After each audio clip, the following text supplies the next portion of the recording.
Welcome to PowerUp podcast, the podcast that seeks to empower and dismantle, giving us the power and confidence to question, deconstruct, rebuild, and expand in life.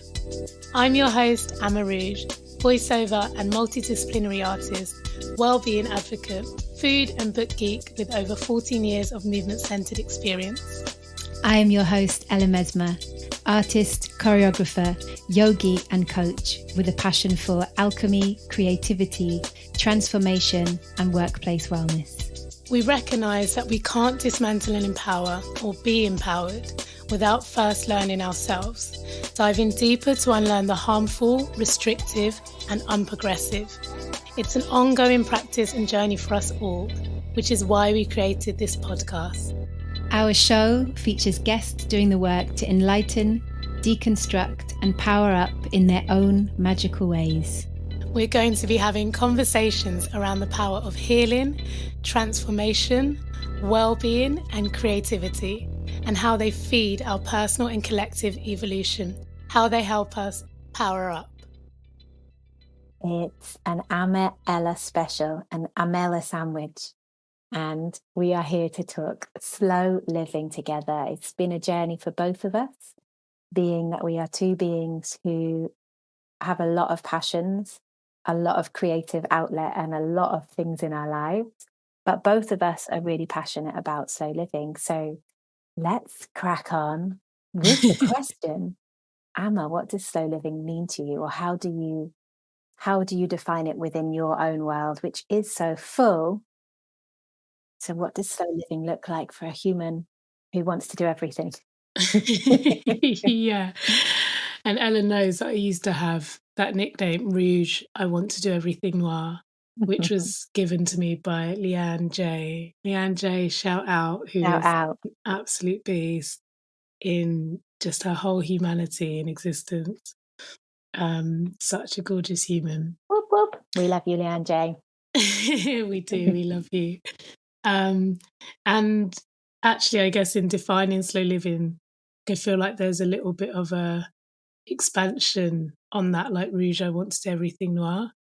In terms of saying that title can be quite misleading in it communicating that I just want to do everything for the sake of doing everything. So I'm doing all the things. But actually, I think it's more what you said in the intro, which is that I have a lot of passions. I have a lot of creative outlets that speak to me and that resonate with me. I am excited by the richness of life and what it can offer.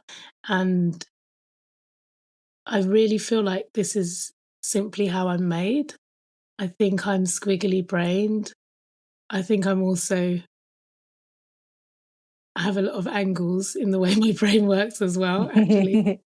I'm definitely a mixture of the two, but I think there's in certain contexts and in certain ways, I'm very squiggly brained, and squiggly brained people often do a lot of different things and like naturally like to do and are drawn to expressing themselves, exploring, discovering, creating in many ways simultaneously. For more on that, you can listen to the 12th House podcast, which is created by Holisticism, which is created by Michelle Pelizon, who is also another beast, another squiggly brained person as well. And so with all of that in mind, I think slow living for me looks like having a life that is a tapestry of all of the things that bring me joy. And within that, some of the things that bring me joy are slower living things. In essence, for me, these are things which create more space and slowing down in my life, create the opportunity for me to get lost in what I'm doing in a way that's really mindful and really present, and sometimes actually it's also just having space to be slow and still. So I think I'm really aware that I'm someone who also likes pace, and I like spontaneity, and I like multiplicity, and I like yang based high vibe things in my life. And so for me, slow living doesn't look like removing all of that stuff, but it looks like building space and stillness within all of that, so that I'm living this tapestry of life which has all of these different threads woven in. So ultimately slow living looks like building a tapestry which includes slower, more present, more mindful, um, more conscious moments of stillness and space and introspection and joy. And actually, one of the things that used to take me there is cooking, um, and baking, um, particularly because a lot of the things that I like to cook are meals that have lots of steps in them, or are meals that require lots of different things to happen. Then you create this whole from all of these different parts. Or baking, which obviously has lots of steps to it. And I really used to enjoy doing that in a really present and slow way, and I used to really get lost in it. And actually, it's been interesting for me because I think the past year I've kind of fallen out of love with cooking and baking, and I've fallen out of love with that No, process. I'm just so surprised because this is Amma, the best chef that I know. I still am like, if you Oh, ever thanks. open a restaurant, I am there every day. That is like a massive, huge compliment. Taking it. I don't think it's actually warranted. I think I can cook well, but not that well. But I'm taking it. Thank you. um, yeah, it is really strange for me as well. But I think it's indicative of how much slow living is woven into my tapestry of life at the moment, that actually I am not engaging with cooking in the same way. Is that because you don't need it as much? What the slowness with cooking and that Because that I whole yeah, experience. like I really relate that I miss cooking when I'm not doing it because it is a form of meditation for me. Yeah. And I'm wondering if it's because, and I guess that also depends, like, when I'm in my home, that's what it is for me. Whereas perhaps if I'm on tour, which happens a lot, then actually, cooking is not the same experience. But so I wondered if that's because you don't need that, like maybe you have other ways of meditating now that cooking doesn't need to be kind of like Good taking the question. forefront. Really good question. I think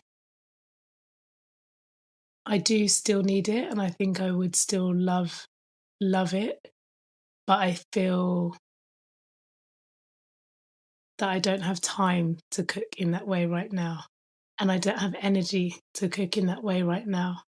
And I'm aware that that's a choice in terms of where I'm choosing to put my energy and time right now and in the last year.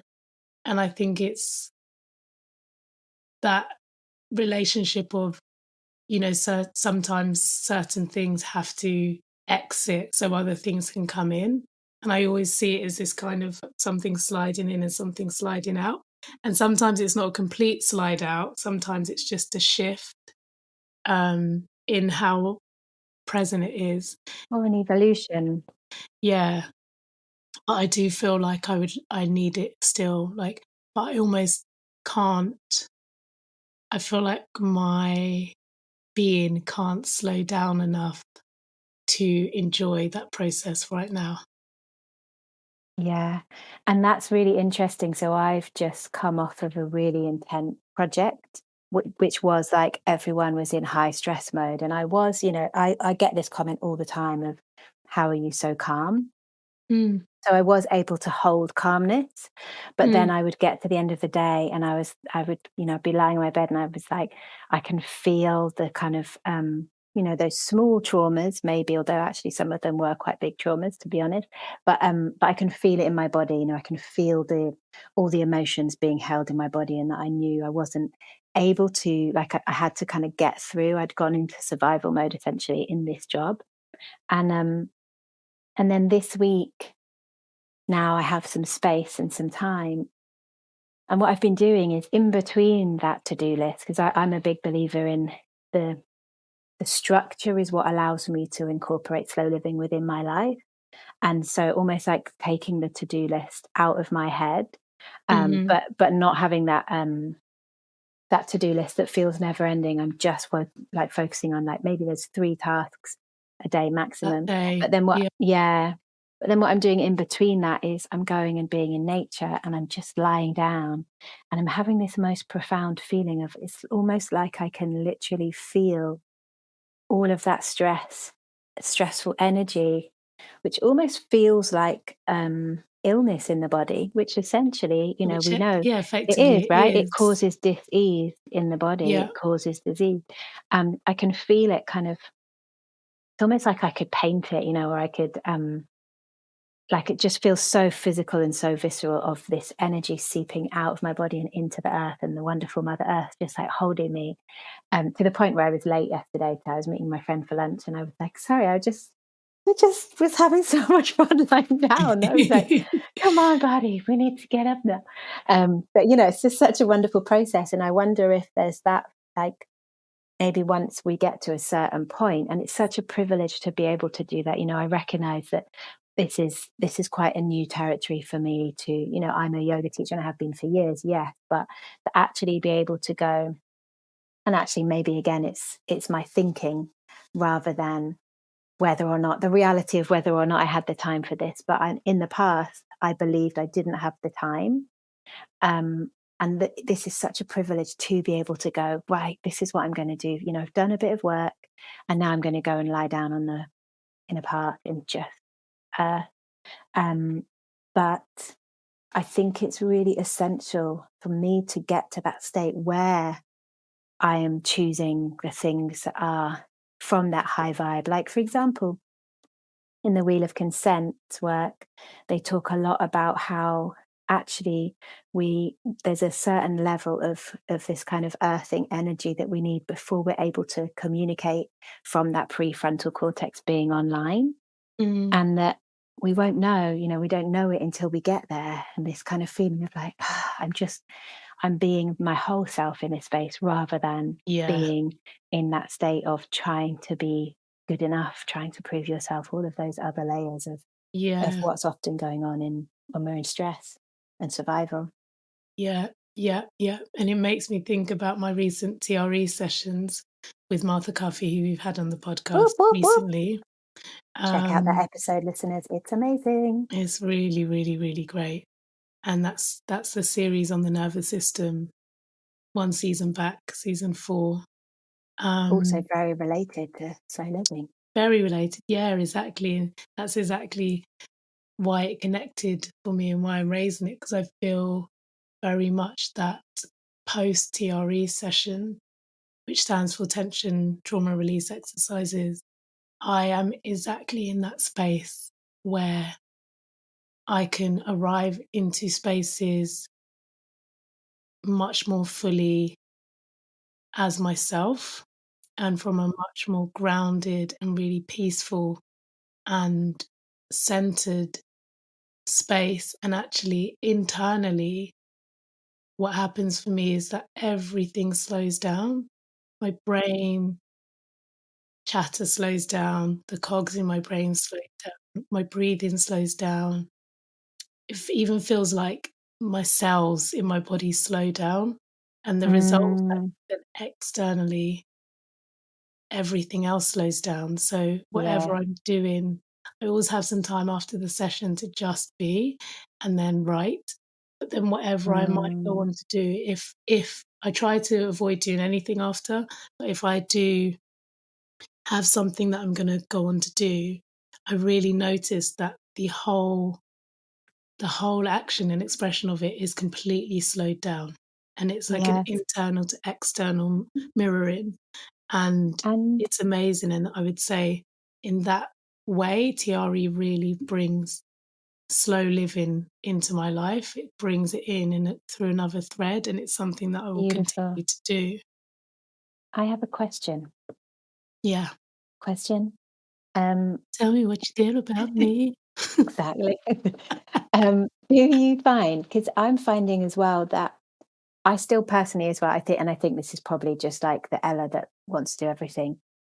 Which I really want to honor that Ella, because I really believe we can do everything, and it's about creating the structure and the space for doing everything, and honoring that to do everything we have to have everything, includes the rest parts. But I think there's still this part of me that doesn't like the word slow. I guess it also has a connotation for me of that kind of like stigma that when people used to say slow living, I'd be like, I kind of dismissed it, and Mm, it's taken my own journey with slow living to understand that actually for me, slow living is whole living, and it's about honoring every single task in the very present moment, rather than doing things painstakingly slowly, where I'm just like, just get on with the thing. On that note, and I guess this is probably connected to my like when I do something, I can be quite forward focused with it. And so like this week, I've said I've had a much more relaxed week, but each day I've given myself quite a huge task. Like one day I was planning a talk I was doing for business yoga on leadership and unlearning. One day I was like, I want to finish my book. Like I'm not joking, like big tasks like is a that. massive, yeah. Yeah. And each day with that one task, I haven't had, I said sometimes I'll have 3 in a day. I've just had one task. I've done them. And I'm like, wow. And then I've gone and earthed. And, I start my day with my meditation practice, my joy practice. Um, and I really feel that that's the magic of slow living, because it's like I'm able to move all the noise out of the way, the noise in my head, the noise of everything else, the noise of the reality of we do live in a very chaotic world. And like just to kind of be able to, I've been really thinking about this of it would be wonderful if our world was just amazing and beautiful, but the world is in need of some serious love. Mother Earth is in need of some serious love. Yeah. Um, but I think this embodied alchemy, this whole living, is a way where we can reconnect to our own values and remembering who we are, and then we can move from that place. And yeah, like the speed of how effectively I'm getting things done without taking on the stress, like that leadership talk. I mean, I was just like, oh, it's done. So going back to the fact that I miss your cooking, um, is that like is that one of the indicators for you of like I'm not in my version of slow living, or and what are those indicators? And then how, thinking about like how our work is really about getting back to our home to ourselves, and getting back home to ourselves is really about slow living, right? So Mm, what are the things that you do that are not negotiable in order for you to walk the walk, and be that element of Rouge, I want to do everything noir, with that element of, the smorgasbord ASMR Amma, who brings light and sunshine and magic and wild within, and all of these beautiful concepts that you're developing and you're offering in the world to everyone else. That's a slightly long question that took me a very long time to ask, so I hope you can summarize that. Go. I know, it's like, woo, big question. Um, so my non-negotiables. Okay, well, no, let's start at the top. So, is the absence of cooking and baking in my life an indicator that I'm not living slow? Yes. In short. Um, Mm. Woo. Let's get more baking, yeah. because I want to eat your food. And I do miss it. Also, not having any time that is solely dedicated to myself in the week is an indicator that I'm not slow living. Um, and I Mm, mean, time for myself, it can be to do things for myself, with myself. It can be to simply just be still and slow down and rest and relax. Um, can be all of those things as well. That's an indicator for me. Not having um, this is a new thing that I've recognized I really love and need to be at my optimum, um, to feel joyful, to feel in harmony. Another slow living thread in my tapestry is to have at least 2 slow mornings a week. I recognized recently that I really need that, and I'm trying to make that a non-negotiable. It's not always feasible with the kind of lives that we lead, and by that I mean, as you've said before, we do many things. We're also freelancers. When you work with other people as well, so for example, with the podcast, obviously we work together with Wild Within. I work with Layla, and and obviously for other jobs as well. When you're working with other organizations or other people, you have to work with one another. You have to find moments of alignment, and that sometimes means I can't have 2 slow mornings a week. But mm, that is a new thing I've realized I really love and need in amongst all of the fast pacedness, to allow me space around things and to allow me time with myself. So that's another way that I live slow. Taking time out in mm. nature is a massive one for me in terms of living slow. That's something I try to do every week, even if it's just going to my local park and going for a walk, even if I can only do that for like 20 minutes. I try and give myself that. Journaling is another part of living slow for me. Um, and actually, interestingly, I haven't been able to journal for the last 3 weeks. And I've started creating a to do list of the things I want to journal about so I don't forget, because I'm not making the time to journal. Yeah.